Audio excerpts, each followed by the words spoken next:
Bonjour à tous, bienvenue pour cette première session captée et diffusée en direct depuis le Vidéomaton à Ubicast. Et pour ce premier webinaire, nous avons décidé d'aborder un sujet qui nous semble crucial dans on va oser le dire, dans la logistique dématérialisée de vidéos pour le dispositif d'enseignement. Alors, au sommaire aujourd'hui, on va voir à qui s'adresse particulièrement cette présentation, ce webinaire, ce sont des profils différents. Nous allons prendre le temps de poser les bases et de poser des définitions communes, avoir un socle commun pour comprendre certains termes techniques. Nous insisterons sur la partie LMS, ENT. Peut-être que pour certains, nous découvrirons à quoi correspondent ces acronymes. Ensuite, nous prendrons un peu de temps pour parler de la vidéo en pédagogie, quelques chiffres, quelques usages. Et enfin, nous sauterons les deux pieds joints dans la mare. On va plonger dans le vif du sujet de ce webinaire, c'est le cas pratique. Et nous utiliserons pour ça un serveur vidéo avec un LMS qui sera Moodle dans notre cas présent. Et nous terminerons enfin par une session de questions-réponses. Alors les questions-réponses, les questions pourraient être posées directement à droite de la vidéo. Vous devez avoir normalement une barre qui s'est affichée avec un petit bouton en bas à droite. Si la barre n'est pas affichée, eh bien, vous avez sûrement en haut à droite du player vidéo un petit icône pour dérouler cette barre. Donc n'hésitez pas à poser vos questions à n'importe quel moment du webinaire et nous prendrons le temps d'y répondre en fin de session, notamment avec la présence du directeur technique d'Ubicast. Le public concerné. On a différents profils, différentes fonctions qui vont pouvoir s'intéresser au sujet d'aujourd'hui. Et on a tout d'abord, pour le milieu de l'enseignement supérieur, on a les ingénieurs pédagogiques et les concepteurs e-learning. Alors ce sont deux fonctions qui sont en fait très similaires, qui sont paires, puisque les ingénieurs pédagogiques se retrouvent dans l'enseignement supérieur et les concepteurs e-learning dans le milieu de la formation en entreprise, avec des missions, des enjeux et des outils qui sont très très similaires. Vous êtes aussi peut-être responsable RH ou responsable de formation et également intégrateur de systèmes informatiques ou webmaster. On va aborder aujourd'hui des sujets de connexion entre différents systèmes et je pense que ce webinaire peut apporter un contexte, apporter un peu de communiquer les enjeux qu'il y a de bien organiser cette logistique dématérialisée. Et l'intégrateur ASSI et le webmaster seront des acteurs principaux pour la mise en cohérence de cette logistique. Le glossaire, alors on a décidé de prendre un petit peu de temps, quelques minutes, pour avoir des définitions communes. Nous l'avons vu, il y a des profils de personnes différentes qui vont suivre ce webinaire avec des bagages techniques qui sont différents et on va définir ces termes-là tous ensemble pour partir sur des bases compréhensibles pour tout le monde et parler le même langage. Et au glossaire, nous allons définir tout d'abord ce qu'est un LMS, un ENT, mais aussi voir ce qu'est un serveur web et la différence qu'il y a avec un serveur vidéo. Un nom différent, probablement pour des usages différents. Et enfin, nous prendrons le temps de définir le terme clé de cette présentation, c'est LTI. Pour ceux qui ne le connaissent pas encore, nous reviendrons sur ce terme un peu après dans le glossaire. Le LMS, le NT, c'est un espace d'échange riche sur lequel vont venir se connecter différentes populations d'utilisateurs, des étudiants, des apprenants, des enseignants, des formateurs, mais aussi du personnel administratif et des administrateurs, systèmes et réseaux par exemple. Donc le LMS, l'acronyme nous vient du terme Learning Management System et l'équivalent en français qui est l'espace numérique de travail. C'est en fait une plateforme. C'est une plateforme sur laquelle vont se connecter donc des utilisateurs, des étudiants, des apprenants à distance, des enseignants. C'est une plateforme sur laquelle on va venir ajouter des ressources de cours, des documents, des fichiers, et sur lequel on va organiser des parcours de formation qui vont combiner des ressources et certaines populations d'utilisateurs. Le LMS, donc, on retrouve dans les plus grands noms du LMS. Pour la partie enseignement supérieur, bien qu'on retrouve aussi Moodle dans la formation en entreprise, c'est le plus utilisé dans l'enseignement supérieur en France. Tout simplement parce qu'il est open source, il existe depuis de nombreuses années, il y a beaucoup de contributeurs et donc il est très très bien documenté et modulaire. On peut faire beaucoup de choses avec Moodle. Son équivalent, on retrouve Blackboard par exemple, qui se retrouve moins souvent en France et davantage à l'étranger. Pour le coup, nous le croisons davantage en Allemagne, aux Pays-Bas, en Irlande et en Angleterre. Donc Moodle, Blackboard, ce sont des ENT qui peuvent être installés, qui sont installés principalement sur le réseau de l'université.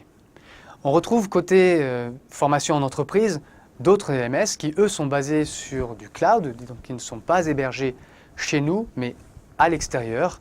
Et on retrouve des gros noms de l'industrie tels que FutureSkill, Cornerstone On Demand, Cross Knowledge, qui sont des grosses mastodontes de sociétés américaines et étrangères, mais aussi des challengers français, comme la société 360 Learning, qui, elle, insiste sur un aspect plus de partage, plus de réseau social d'entreprise pour apporter de la connaissance, qui est clairement tendance en ce moment, puisque on favorise l'apprentissage également entre les pairs, entre les apprenants. Donc comment ça marche? En fait, l'ENT LMS, c'est une bibliothèque de fichiers basée sur un serveur. Donc Moodle est un logiciel qu'on installe sur un serveur physique que l'on va organiser en parcours et sur lequel on va ajouter des ressources, donc du fichier texte, des photos, des fichiers PDF, etc. Tout type de fichiers. La particularité du LMS, c'est qu'on l'installe donc sur un serveur web. Qu'est-ce qu'est un serveur web? On va essayer de l'imaginer en prenant la comparaison avec une bibliothèque, avec une médiathèque par exemple. Une médiathèque, c'est un endroit où on vient s'instruire, on vient consulter de la connaissance et en consultant différents types de supports. Alors des livres de différentes natures, on va retrouver des romans, de la science-fiction, des livres éducatifs, pédagogiques, en sciences, en langage, en histoire, en chimie, etc. On va aussi retrouver des magazines, des bandes dessinées, mais également des CD pour de l'audio et de la vidéo, symbolisée par du prêt de DVD dans les médiathèques. Donc, vous voyez, la médiathèque fait pour venir chercher un enseignement varié. Donc, on mise sur la variété. C'est donc un serveur qui n'est pas spécialement spécialisé pour un certain type de médias.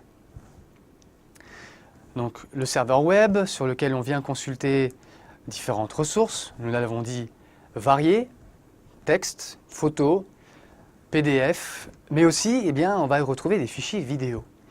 Et les fichiers vidéo, dans sa nature même, dans sa conception, il est beaucoup plus lourd qu'un simple fichier texte ou photo. C'est normal, c'est une suite de photos qui s'enchaînent. Donc c'est beaucoup plus lourd à héberger, ça prend beaucoup plus de place. Et pour le dispenser, pour le diffuser, ça demande plus de ressources, plus de capacité de calcul au serveur web.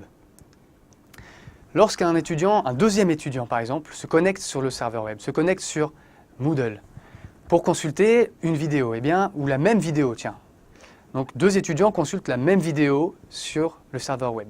Le serveur web, il n'est pas designé, il n'est pas conçu, il n'est pas assez intelligent pour se dire, c'est une deuxième personne qui consulte la même vidéo, je vais envoyer la même aux deux. Non, pour lui, c'est une ressource séparée. Donc il ouvre une deuxième fois la vidéo pour l'envoyer à une seconde personne. Troisième personne se connecte, regarde la même vidéo, on triple la ressource et ça demande de la capacité de calcul supplémentaire au serveur web. Et à ce moment-là, peut-être que d'autres utilisateurs vont se rendre compte qu'ils ont du mal à accéder à d'autres documents sur le serveur. C'est un peu plus lent pour se connecter, les pages mettent un peu plus de temps à se charger. C'est normal. Le serveur web, il est submergé par les ressources qui lui sont nécessaires pour envoyer ses vidéos. Et peut-être que dès la quatrième personne qui se connecte sur le serveur web, là, de nouveaux utilisateurs ne vont plus pouvoir s'y connecter, d'autres documents ne vont pas se charger. C'est normal, le serveur web, il n'est pas fait pour gérer des fichiers aussi lourds. Et pour gérer des fichiers aussi lourds, pour gérer de la vidéo, on va faire appel à un autre type de serveur, le serveur vidéo. Le serveur vidéo, contrairement au serveur web qui peut être imagé et symbolisé par une médiathèque, là, le serveur vidéo, on va l'imager on va l'associer à un multiplex de cinéma. Quand vous vous rendez dans un multiplex de cinéma, eh bien c'est pour voir de la vidéo, exclusivement de la vidéo en très bonne qualité. Et c'est un endroit qui est designé, qui est conçu pour accueillir une large audience à n'importe quel moment. Donc il ne va pas être submergé par de nombreuses demandes de connexion. La vidéo, c'est son truc. Comment ça marche? Eh bien en fait, le serveur vidéo ou média serveur va être placé à côté, ça va être l'allié du serveur web. Ça va être l'allié de Moodle. Il va servir de moteur vidéo dans Moodle. En prenant un petit exemple, un étudiant qui se connecte sur Moodle rentre son login, son mot de passe, et il va consulter dans un de ses parcours de formation du texte, consulter de la photo, faire un petit quiz, et puis il arrive à une vidéo dans son parcours. Lorsqu'il clique sur la vidéo, eh bien, la vidéo en fait n'est pas hébergée sur Moodle, elle est hébergée sur le serveur vidéo, qui lui l'affiche dans Moodle. C'est complètement transparent pour l'étudiant ou l'apprenant à distance. Et là où le serveur vidéo va nous être grandement utile, c'est que lui, il sait envoyer ou soit la même ressource, ou la même vidéo à de nombreuses personnes en même temps, ou soit même plusieurs vidéos différentes à plusieurs différentes populations de connectés simultanés. Et en plus, on va envoyer le bon fichier dans le bon format, dans la bonne qualité, en fonction de la qualité du signal par lequel se connecte l'étudiant et du terminal qu'il utilise pour visualiser la vidéo. Ça peut être un PC, une tablette ou un smartphone. Mais en plus de ça, le serveur vidéo, eh bien, il va nous apporter des fonctionnalités propres à la gestion de vidéos et qui peuvent s'avérer très utiles, comme du découpage de vidéos pour garder uniquement des moments qui nous intéressent. Mais aussi un module d'interactivité, de questions, de commentaires, exactement comme les commentaires que vous voyez à la droite de ce player aujourd'hui, pour essayer de faire vivre la vidéo même après qu'elle ait eu lieu, même après qu'elle ait été enregistrée. Le serveur vidéo, il va aussi offrir une couche de sécurité pour les vidéos. Non seulement ce sont seulement les personnes de mon organisation qui vont pouvoir s'y connecter, mais en plus certaines populations. Donc, par exemple, un étudiant en cursus de droit 3e année ne va pas avoir accès aux vidéos de première année de médecine. On va aussi avoir un moteur de recherche sur le serveur vidéo pour retrouver des vidéos associées à des mots-clés. Donc un étudiant qui a un exposé à faire sur le programme Apollo, tapera Apollo dans le moteur de recherche et pourra tomber sur toutes les vidéos qui en parlent, mais aussi tous les moments dans lesquels on parle du programme Apollo. Donc on affine la recherche à l'information critique, l'information pertinente. On aura également des statistiques liées à la vidéo même, qui a visualisé quelle vidéo, à quel moment et pour combien de temps. Et en plus, ce sont, nous allons le voir après, des informations qui pourront être remontées à Moodle pour faire du tracking, pour valider un enseignement par un étudiant. On va aussi ajouter, à côté de la vidéo, des quiz, des questionnaires, des tests, temporaliser, rajouter des pièces jointes, des liens externes, mais aussi permettre aux étudiants de prendre des notes personnelles liées à certains moments dans la vidéo. Par exemple, dans la vidéo, un enseignant qui signifie clairement que cette section sera, elle, demandée à l'examen, on va prendre une petite note pour s'en rappeler. Mais aussi permettre le téléchargement des vidéos, etc., etc. Vous l'avez compris, beaucoup de fonctionnalités qui sont propres à la vidéo, offertes par un serveur vidéo et non par un serveur web, comme celui sur lequel s'héberge Moodle. LTI maintenant. LTI, nous l'avons dit, c'est le mot-clé, c'est la pièce angulaire de ce webinaire. C'est le concept que nous souhaitons pousser à nos utilisateurs et à la communauté. LTI, c'est une technologie, c'est un protocole de communication entre des systèmes informatiques. C'est un standard, même maintenant, depuis quelques années, qui est présent sur de très nombreux LMS, de très nombreux ENT.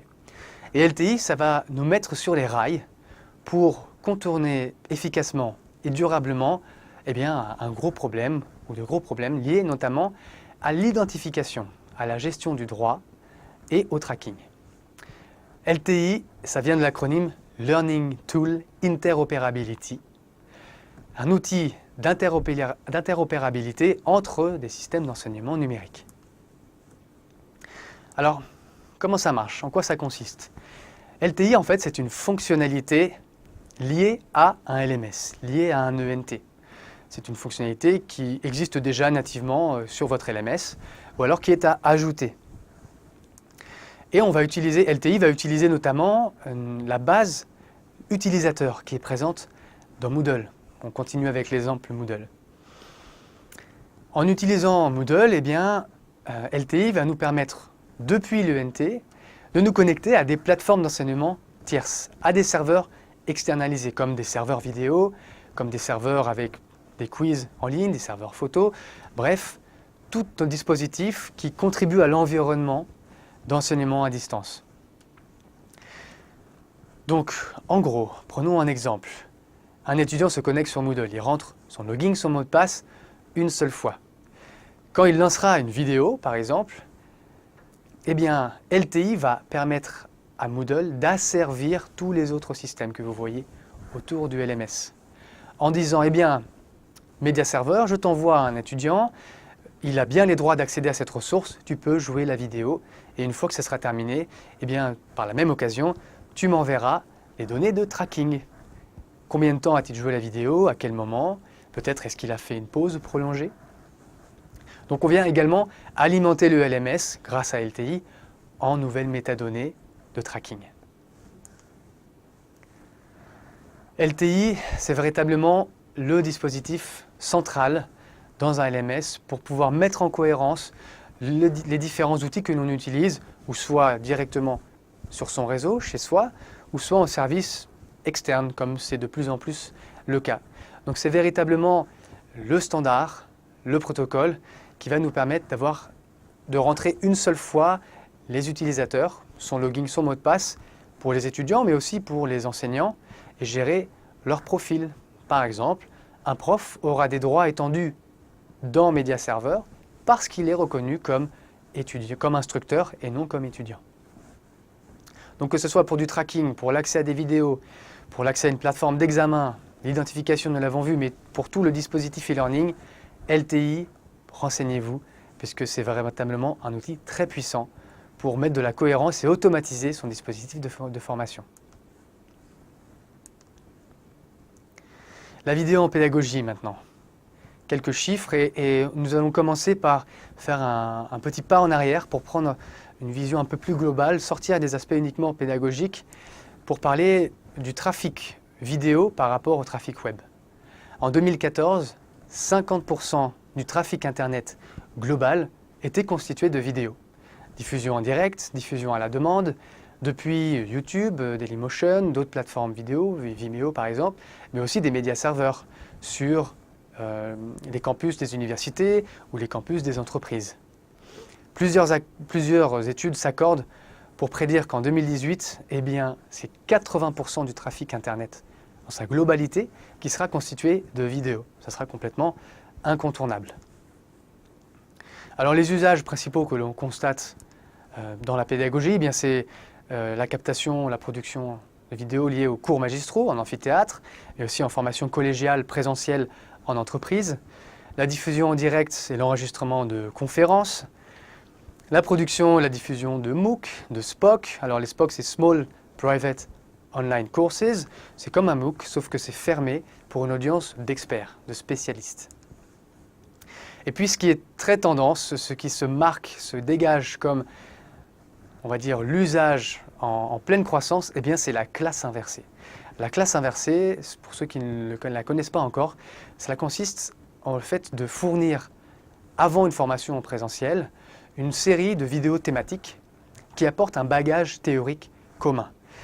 Comme cela, avant de se présenter dans la session présentielle avec le prof, tous les étudiants sont incorporé des théories communes. Donc on peut très rapidement rentrer dans l'interactivité, dans le cas pratique et dans l'apprentissage entre les pairs, entre les apprenants, entre les étudiants.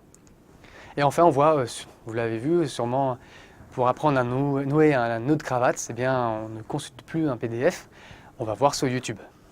C'est l'usage des tutoriels.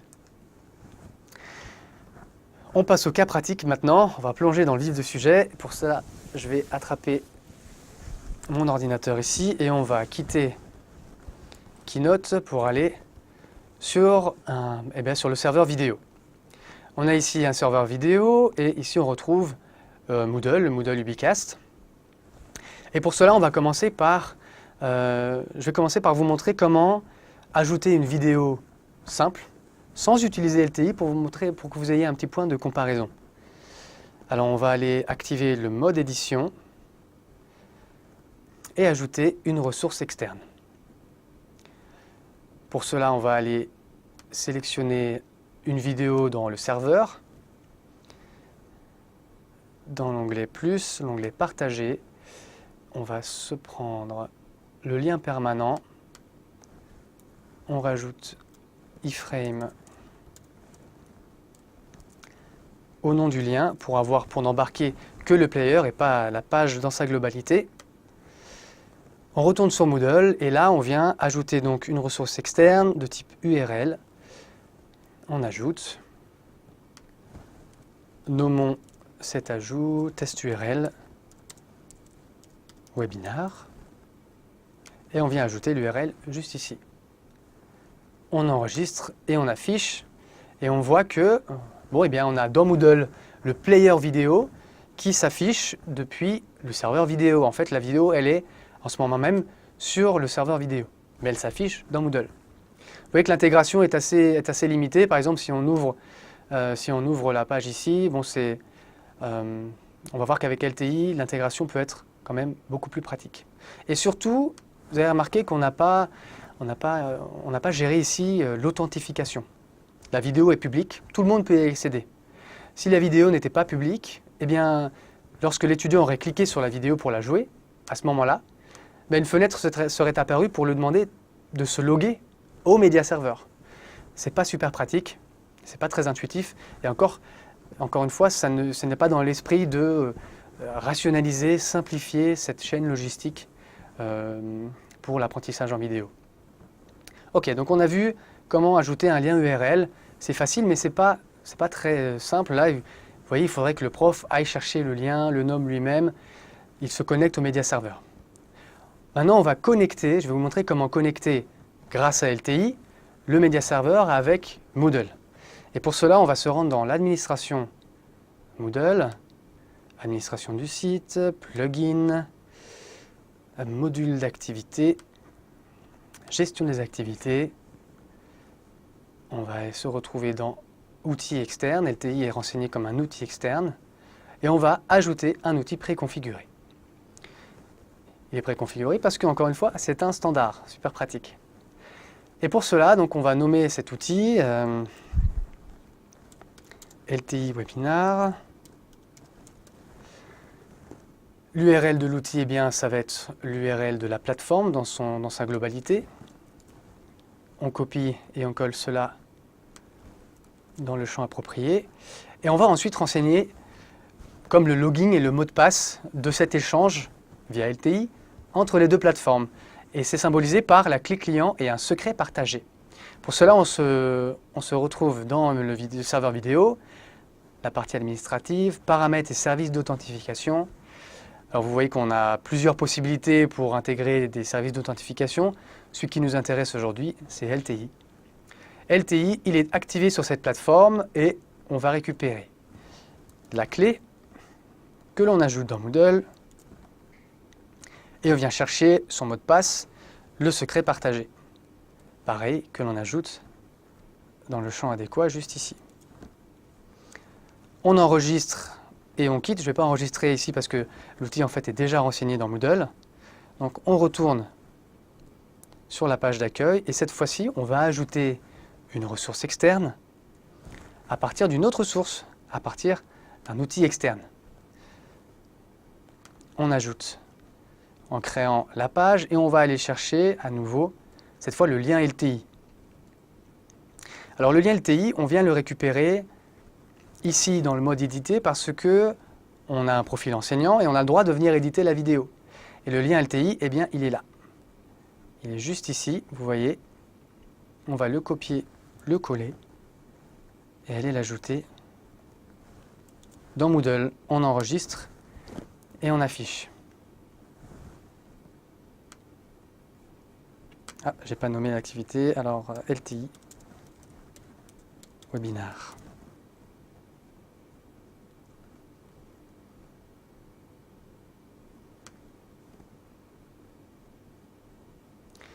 Voilà, vous voyez que l'intégration est beaucoup plus réussie que par simple code embed. Ça vient occuper toute la page avec une très belle répartition entre le player vidéo et la partie interactive. Et encore une fois, on lance la vidéo. Et là, l'intérêt, c'est que quand on a cliqué sur « Jouer la vidéo », Moodle a envoyé une instruction au Media Server en disant une personne vient jouer la vidéo, elle a le droit de jouer cette vidéo. Et en plus, à la fin, on va pouvoir remonter des métadonnées. Voilà, donc qu'est-ce qui s'est passé en fait? On va retourner dans la présentation. Hop. Alors, dans ce processus d'automatisation, en fait, on se place dans le cas de figure de la chaîne de production globale. Donc, on était dans une salle d'enregistrement, dans un amphi équipé d'un système d'enregistrement, le cours a lieu, le système produit automatiquement la machine, donc pas besoin d'intervenir humainement, personne n'intervient à part pour déclencher l'enregistrement. Lorsque l'enregistrement se termine, la vidéo est produite automatiquement et poussée vers le serveur vidéo, vers une chaîne dédiée. Alors sur le Media Server, c'est un YouTube privé en quelque sorte, qui s'organise en chaînes et en sous-chaînes. Donc on va avoir la chaîne formation UFR de droit, par exemple, avec en sous-chaîne première année, deuxième année, ou alors en sous-chaîne le nom des enseignants. Et les enseignants, eux, vont pouvoir, comme on sait d'où vient la vidéo, de quel amphi et quel enseignant l'a créée, la vidéo se dirige vers le bon emplacement dans le Media Server. Lorsqu'elle arrive sur le Media Server, l'enseignant reçoit un email. Il reçoit un email dans lequel il y a le lien LTI. Il n'a plus qu'à copier ce lien à partir de son email et le coller dans Moodle, valider la publication. Il peut également procéder à du découpage, par exemple découper la vidéo, modifier les métadonnées. Je vais d'ailleurs prendre 30 secondes pour vous montrer ça sur la page à côté. Voilà, on n'a pas activé ça sur cette vidéo. Non, on ne l'a pas installé. Bon, ce sera pour la prochaine fois. Donc on va pouvoir. Donc cette fonctionnalité permet de épargner au professeur, à l'instructeur, de se connecter à une autre plateforme. Il récupère le lien LTI directement depuis son email. Il se connecte ensuite sur Moodle, un outil qu'il connaît, ajoute la ressource et l'ajoute à son cours. Merci beaucoup pour votre temps. Je vous souhaite une très belle intégration LTI au sein de votre organisation. N'hésitez pas à entrer en contact avec nous si vous avez besoin d'informations complémentaires. Moi, je vous dis à une prochaine.